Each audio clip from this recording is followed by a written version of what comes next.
Assalamualaikum warahmatullahi wabarakatuh. Selamat pagi rekan-rekan sekalian.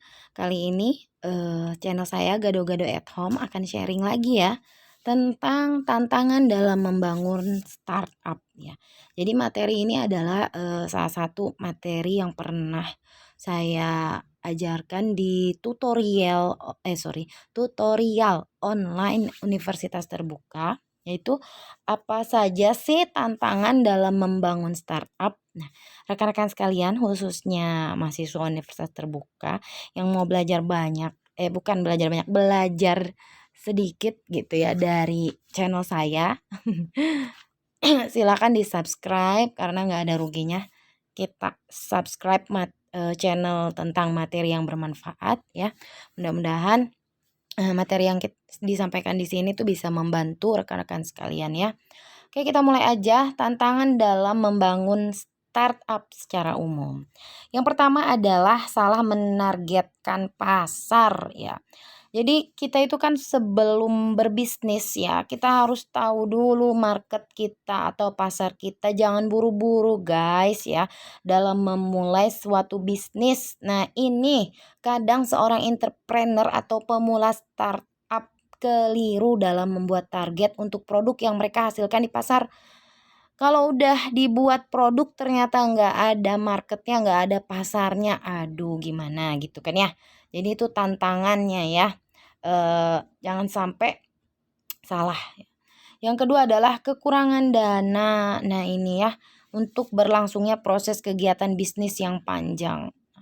Ini adalah hal yang sangat-sangat sering terjadi pada kita semua, bagaimana kita memikirkan dana yang ada itu untuk memulai bisnis atau start untuk apa nih gitu kan ya, dananya kok segini kurang-kurang. Nah, ini tantangan ya dalam membangunnya. Yang ketiga adalah tim yang tidak kompak. Ya maka nih kalau rekan-rekan sekalian punya startup, punya bisnis tapi rekan yang gak kompak, wah itu tantangan banget ya. Maka kita perlu fokus membangun bisnis yang berawalnya itu dari keterampilan dan kepribadian dan kemampuan untuk bekerja dengan dalam maksud saya dalam tim yang sama. Ada orang yang smart, dia pinter, dia keren, dia oke, tapi dia nggak bisa jadi tim kita. Itu ada ya. Tapi ada orang yang normal, biasa aja gitu ya, kemampuannya standar. Tapi ketika dia satu tim sama kita itu asik ngejalanin bisnisnya. Nah, ini sebuah tantangan ya. Jadi kita juga perlu orang yang punya ide tapi juga nggak ngatur banget. Tapi kita butuh juga yang ngatur tapi nggak sampai ngeribetin gitu ya. Jadi itu tuh kompak dalam tim itu adalah sebuah tantangan ya.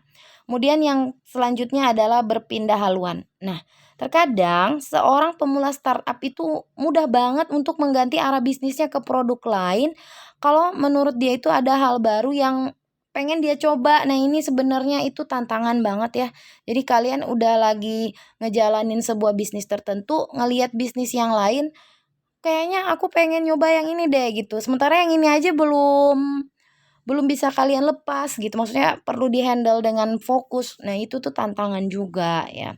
Dan yang selanjutnya adalah seorang pemula startup yang cepat menyerah. Ketika produk yang dihasilkannya itu nggak diterima oleh masyarakat, nggak meyakinkan buat masyarakat, ya jadi produk yang dia buat itu ternyata kok nggak diterima. Nah, ini juga tantangan. Artinya kalau kita menghasilkan produk yang nggak keren, nggak oke, dari situ kita kalau tahu kelemahannya ya diperbaiki gitu ya. Se Semakin lama, semakin berjalannya waktu, tentu semakin banyak hal yang kita tahu dari kekurangan produk kita itu apa, dan disitulah tantangan seorang entrepreneur dalam membangun startupnya. Oke itu ya guys ya, mudah-mudahan 5 poin ini bisa membantu rekan-rekan sekalian dalam mengetahui apa saja sih tantangan dalam membangun startup secara umum gitu ya. Semoga rekan-rekan sekalian dimudahkan dalam memahami materi-materi kuliahnya ya, atau materi-materi belajarnya. Semoga juga teman-teman semua bisa punya bisnis nih yang semua tantangannya itu bisa diatasi dengan baik ya. Amin ya robbal alamin. Thank you very much. Assalamualaikum warahmatullahi wabarakatuh.